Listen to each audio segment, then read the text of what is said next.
All right, now we're ready. So thank you, everyone, and I apologize for that. Good morning again, and thank you for joining me today for an update on Michigan's elections. Now, as I was mentioning, but as many of you could probably not hear, our election clerks and our election workers have been working throughout the night to tabulate every vote and ensure that every vote was counted. Michigan's 1,600 clerks are public servants dedicated to protecting our democracy and providing accurate election results. And notably, as we now are really squarely in the counting of the absentee ballots, I think it's important to note that as we look over the record-breaking voter turnout in this election, where over 5 million citizens voted, 2/3 of that, 3.2 million citizens at least, voted absentee. So over the past several hours and indeed through the night, what's been happening here on the ground in Michigan, all throughout the state, are bipartisan groups of election workers tabulating those ballots effectively, methodically, and securely. Now, this meticulous process is all about and focused on ensuring every absentee ballot is counted accurately and fairly. We have many secure protocols in place to confirm the validity of every ballot. And in fact, that's why the process takes so much time. Our goal is to ensure, again, we're being transparent, but also fully accurate, and that the public, you all, can trust the results of the results as an accurate reflection of the will of the people. Now, importantly, as we go through this counting, as the counting is completed, boards at the county and state levels that are also comprised of people from both parties will then review the procedures and counts of the entire elections before the results are certified as official. So that's the process we're in right now, the beginning of that first tabulation. And when we have that first unofficial tabulation, which we hope will come sometime within the next 24 hours, we will then begin the process of finalizing and with additional secure protocols, moving towards an official tabulation, which could take even more time. Now, notably, you may be thinking, why are we still waiting to hear from Michigan and why are they still counting our ballots? Well, for about 18 months, the election clerks throughout the state of Michigan and I called on our state legislature to update our laws to provide time for pre-processing of ballots that were on par with many other states, like our neighbors in Ohio, who were able to count the vast majority of their ballots yesterday. Now, our state legislature chose not to make that change to our laws, and here we are in Michigan, where our counting process is continuing long after the polls have closed. But rest assured, we're focused on counting every single ballot. That's our focus. Every single valid ballot in Michigan will be counted. And importantly, also right now, there are tens of thousands of ballots that still need to be counted. And jurisdictions have been reporting throughout the morning, as many of you know and have been following. But the information I have is that ballots are still being counted in our largest jurisdictions, including Detroit, Grand Rapids, Flint, Kalamazoo, and numerous other Michigan cities and townships. Now, these ballots were cast by tens of thousands of Michigan citizens who have the right to have their vote counted. And we're going to make sure that right is protected. We're going to ensure that the results of our elections accurately reflect every single valid vote that was cast. And this is particularly important in close races, as the numbers of outstanding ballots are still greater than the margin of difference between many races with leading candidates. So at this point, I ask for patience out of respect to the will of our voters and the work of our election workers who are volunteering in communities all across the state to serve the public and are committed to ensuring an accurate count. Now, I continue to expect, though I had for weeks said we expect results to be in by Friday, we're still certainly on track for that. But as I've also mentioned recently, we are on track to have our results in much sooner. I'll continue to expect that we'll have more information throughout the day. And as I mentioned last night, I'm optimistic, but that by the end of the day, the majority of our ballots will be tabulated and will be much closer to having a full, if not a full and complete unofficial result to announce at that point. But I also want to mention that yesterday in our elections, one of the best stories was how smoothly everything went. Voters were able to vote. There were minimal lines throughout the state, with the exception of sometimes when a lot of voters showed up all at the same time. So it's great to see the process working. It's great to see that throughout this election, more citizens voted in Michigan than ever before. It's great to see that more citizens, 2/3 of the electorate, voted absentee than ever before. And it's really encouraging to see that yesterday, throughout the day, over 28,000 eligible citizens registered and voted on Election Day. The vast majority of those were young voters under the age of 30. So it's a great story coming out of Michigan today. It's a story that's a reflection of people in every community rising up to ensure their votes are counted and their voices are heard. And now our job is to make sure we do right by them and make sure we do count every valid vote so that their voices can be heard. So I also call on everyone who's watching this election, everyone who is on the ballot in this election, to join us in respecting the work of our election workers here in the state of Michigan, respecting the voters and the clerks who have together worked to ensure that we are seeing this high level of participation all across the state. As results come in, there may indeed be ways to determine the winners in statewide and other races. But again, I would ask that those determinations be made on actual data and vote counts, which I am committed to providing as transparently as possible as the hours continue. So with that, I'm happy to take questions. I apologize again for the technical glitches and difficulties today, and we'll continue to, throughout the day, provide you with updates in a smoother process than this one. Thanks. Please raise your electronic hand if you have a question to pose to us today.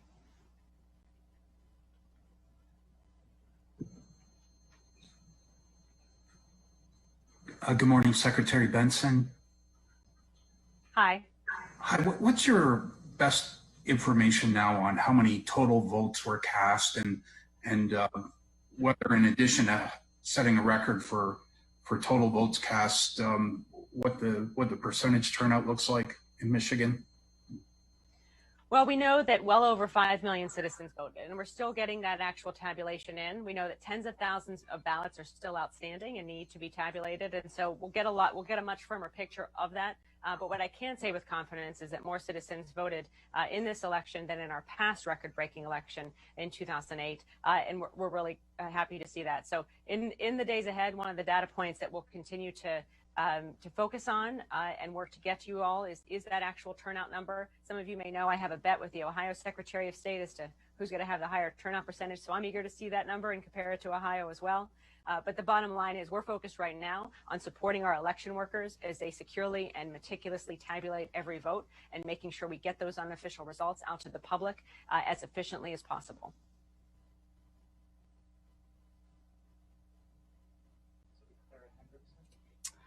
Hi, Secretary Benson. First, I wanted to ask you, it looks like voters are no longer able to track their absentee ballots on the Secretary of State's website. Why is the system down, and will it be working again soon?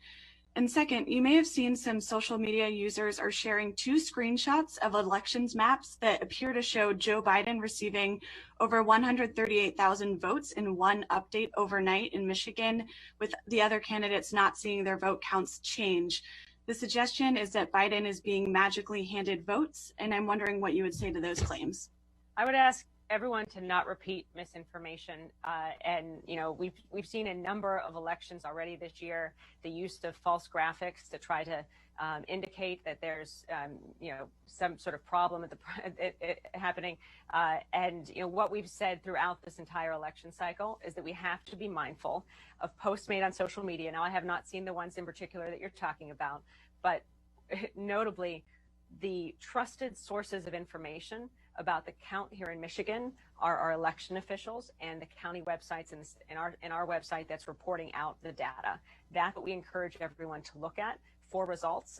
And again, we've been very transparent about the whole process as every ballot has been tabulated and those results have been updated. So, and again, we really encourage everyone to know we understand that the eyes of the nation are on Michigan right now and our voters and these ballots. We're committed to ensuring accuracy and that every vote is counted and every ballot is validated. And we need to, and really I call on all of you in the media to help us, and all of you on watching to help us ensure accurate data and information is what is discussed in the ecosystem right now, as opposed to false or misleading claims. Now, similarly, we have no reports that our absentee ballot tracking system is down. In fact, I just tracked my own ballot. I voted, as some of you may know, dropped off my ballot at our drop box yesterday. I actually wanted to confirm prior to coming out here that it counted, and I went to michigan.gov/vote and was able to confirm that. So we're happy to look again and confirm and check, but that both of those things are not things that I've seen actually come to fruition from our side of things here in Michigan.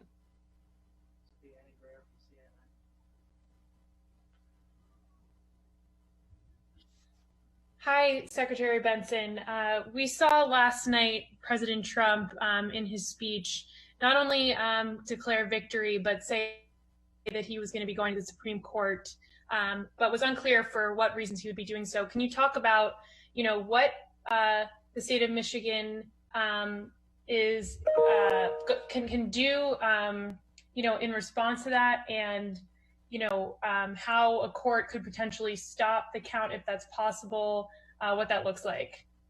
So again, right now we're focused on counting every ballot in the state of Michigan. We've got clear protocols, secure protocols in place to tabulate those votes and to continue to report out that data as they become publishable.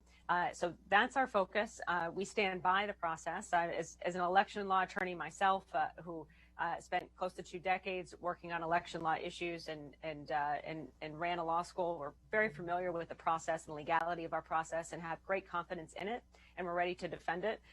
But again, this story for us is about making sure at this point every valid ballot is counted, and we, as well as many of our clerks all around the state, I'm confident will fight on behalf of every single voter who got their ballots in on time, who made sure that they played by the rules and got their vote in. We're going to make sure those votes count and that they're part of our official totals. Hi, Dave. Hi, Secretary. It's Dave with the Associated Press. Can you elaborate more how many ballots are still left to be counted in Michigan? I would say it's just over 100,000 or so, at least, that we're seeing in the field. As I mentioned, we still have some ballots coming in from Detroit. We know we have a sizable number of absentee ballots still being tabulated in Grand Rapids. Flint is in the final stages of tabulating their absentee ballots, and I believe they should have results to publish quite soon, if not already, and Kalamazoo as well. And then there are a number of smaller jurisdictions. So we're tracking all those numbers, and we really want to respect the process and the validation again of every ballot, because we know how important it is to be meticulous and detail-oriented at this very moment. So that's why I'm really focusing on those broad numbers as we work to get those official or unofficial results, but very securely tabulated ballots out of the jurisdictions that I just mentioned and many others that are still tabulating. What I'm confident, or I feel very good about, is the fact that as these tabulations continue, I expect we'll hear from Grand Rapids later today. I expect we'll hear from Detroit sometime in the next few hours. I expect we'll hear from Flint very soon, Kalamazoo as well. But again, we want to also just respect the process and make sure that they're able to meticulously dot every I, cross every T, get it right and get it accurate prior to anything being published. So that's a lot of why we're just being very careful right now with, again, trying to communicate that we'll have a much better picture, as I've said consistently, by the end of today about the vote totals in Michigan.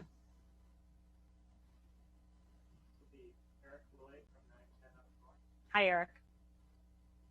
Hello, Secretary. I was just wondering if you had any insight onto what's going on in Antrim County. It's a very staunchly GOP area, and the numbers were surprising, and it could lead to quite a flip if there's some mistakes there.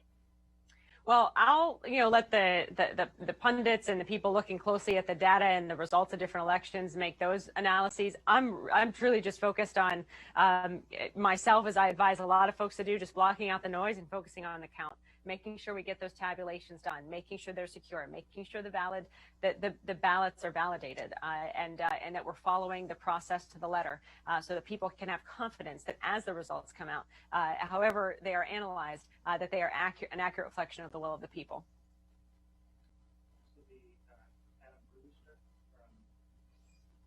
Hi, Secretary Benson. Thanks for doing this. Sure. What was the number of absentee ballots received by the city of Detroit at the TCF Center by 8 o'clock last night? And were there any ballots that, showed up around Detroit later on? So a couple of things. At the 8 o'clock press conference in Detroit last night, the Detroit city clerk and the number of leaders in the absentee counting ballot process mentioned that between 170,000 and 180,000, somewhere between there, were the number of ballots that they were tabulating and expected to be tabulating for the city of Detroit. Notably, ballots had to be in by 8 p.m. To the city of Detroit. So after that point, there was still collection happening, or perhaps immediately alongside that moment. Ballot drop boxes were being emptied. Satellite clerk's offices, there were 21 all around the city, were being shut down, and any ballots dropped off there were secured. And so the 8 p.m. deadline for ballots to be in was strictly enforced. And at that point, at the same time, right around 8 p.m., when there was a press conference happening at TCF, they were able to talk about the ballots that had been in at that point, and noted that there were still additional ballots coming in from those that were submitted close to the 8 p.m. deadline. So again, that really underscores why we're kind of talking in rough estimates right now, because even once a ballot comes in, as you all know, it has to be validated. The signature on the envelope has to be checked with the signature that we have on file before it can even begin to be pre-processed and prepared for tabulation. So for ballots getting in Detroit or anywhere else in the state at 7:45, those will count because they arrived on time. But we're still in the process, and many clerks, particularly in Detroit and their absentee counting boards, in the process of making sure all the procedures are followed prior to the tabulation. And so, again, it's a long answer to your question, but that's why I just want to kind of clarify why we're talking in estimates here of 170 to 180, because we're still, and we still haven't seen the full numbers of how many came in at that last minute in Detroit. Secretary Benson, Chad Livengood, Cranes Detroit Business. Hi, Chad. Hi. Can you tell me how many provisional ballots were cast in Detroit yesterday? I heard that a number of people who didn't get their absentee ballots in the mail, so they showed up to polling precincts and cast provisional ballots. We don't have the exact numbers yet, but I'll tell you what the procedure was. If someone, voter anywhere in the state, showed up and had sent in their ballot, their absentee ballot, and then they showed up at the precinct because it hadn't been marked received in our tracking system, what the procedure that was followed was this. The poll worker would contact the clerk, or in Detroit, we actually had a whole call center set up for this. They would make the call and they would confirm whether or not that ballot was received. If the clerk on the other end of the phone said, yes, I have the ballot here, it's received, that ballot in the clerk's hand is what would count. And the voter would be told that. And now if the voter still wanted to have an assurance that they would have a vote in, they have an option at that point to cast a provisional ballot. And so if they cast a provisional ballot, and if for some reason, whatever was on the other line that ended up not being a received ballot, then that provisional ballot would count. However, the other scenario is if a voter shows up and says, I returned my ballot, it's not marked yet as received. The call is made to the clerk's office, and the clerk's office then confirms, yes, indeed, this ballot has not been received by whatever point in the day it is on Tuesday. The voter at that point could then vote a regular ballot.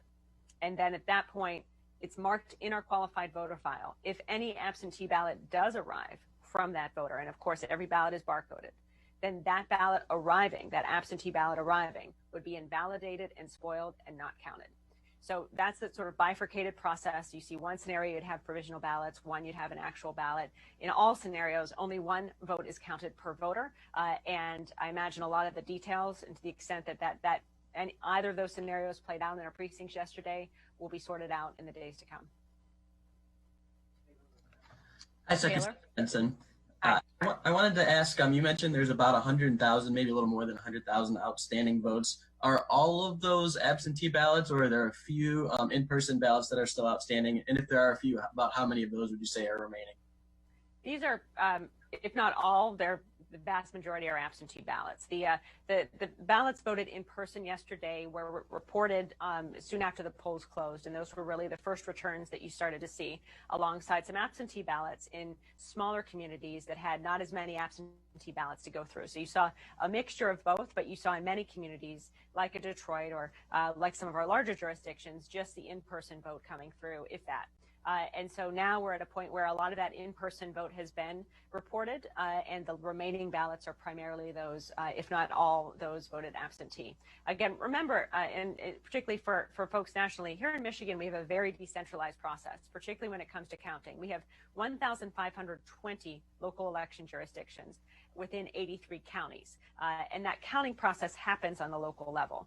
So we're also very mindful of that process. It's another reason why it has always taken several hours, if not days, for results to come through our state, because that process is continually effectuated at the local level and then reported up to us at the state. So we're always also mindful of communication that is en route, as I'm speaking to you now, that may have happened at the local level but didn't get to us yet.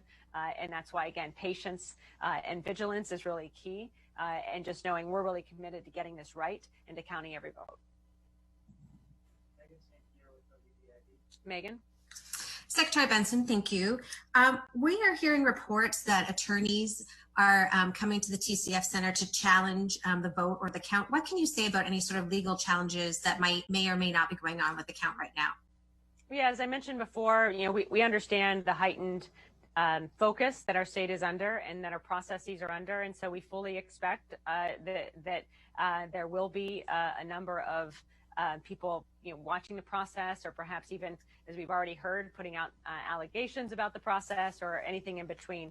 The bottom line for us is that we're just focused on getting this right, and we're focused on getting this right in a way that can withstand any court challenges. I'll also mention, and we've seen this not just in Michigan but in other states, a lot of times court challenges or allegations are thrown around to further political agendas as opposed to actually legal claims. So we're mindful of that as well. And that's why for us, we're just laser focused on counting every vote. We welcome people to observe the process as they have throughout this entire day and yesterday and since the polls opened and the counting began. And we'll continue to do that as we, again, stay focused on providing everyone with the confidence that we're going to count every vote, every valid vote in Michigan, and we will, work to protect the legality of that process in every way that we're called upon to do so.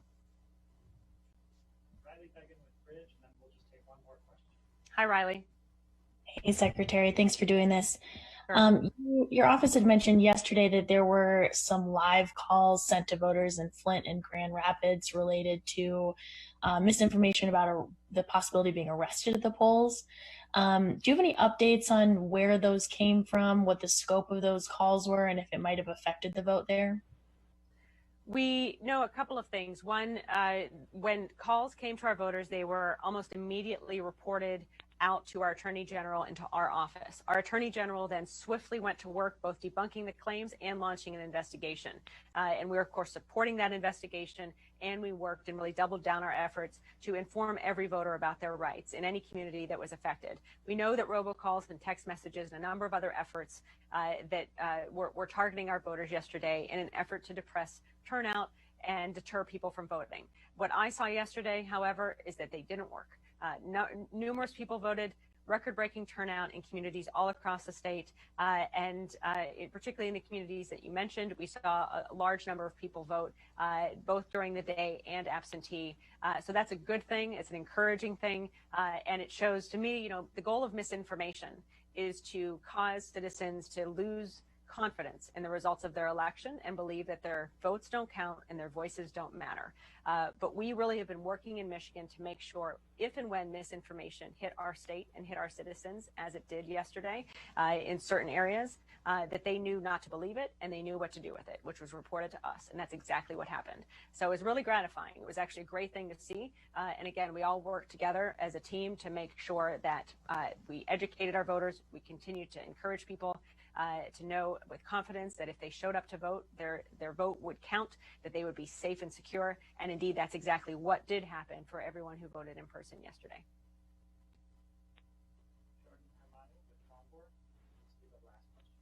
Hi, Secretary Benson. Hi. I was wondering if the department had a breakdown of rejected ballots and reason for rejection yet, and if not, when one would be made available.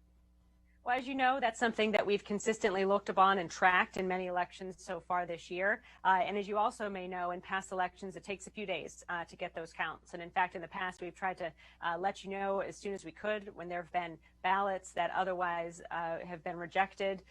We know oftentimes it happens when a ballot arrives late, postmarked prior to Election Day, but arrives after. Sometimes the ballot arrives in an envelope with a signature that doesn't match or that is missing. Notably, our clerks were required for this election, if that happened under state law, to follow up with the voter, to give them an opportunity to confirm their identity and cure their signature.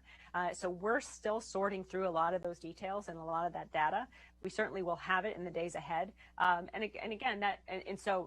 once we have it, we will let you know about it. As you know, those numbers are important to me as well, as someone who's committed to ensuring that every valid vote is counted.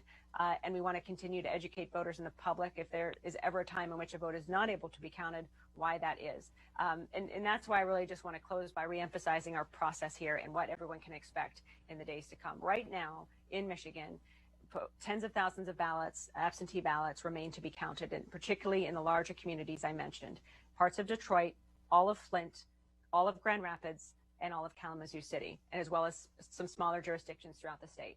So we anticipate by the end of today, we'll have a much clearer picture of the counts in those and other communities. And we'll again continue to update you throughout the day.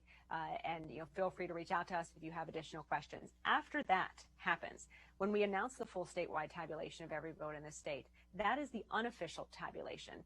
There is then a subsequent process, canvassing the vote, auditing the vote, confirming the vote at the county level and ultimately at the state level with the State Board of Canvassers.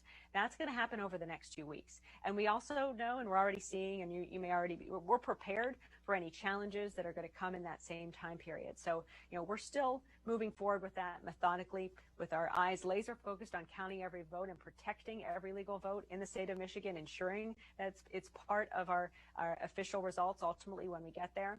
But this process will continue in the days ahead, and we're going to continue to update with you with all the data points as they become as they reveal themselves to us throughout this process in the days ahead. And I really want to close by, again, thanking the election workers who stayed up all night throughout the state to count these votes.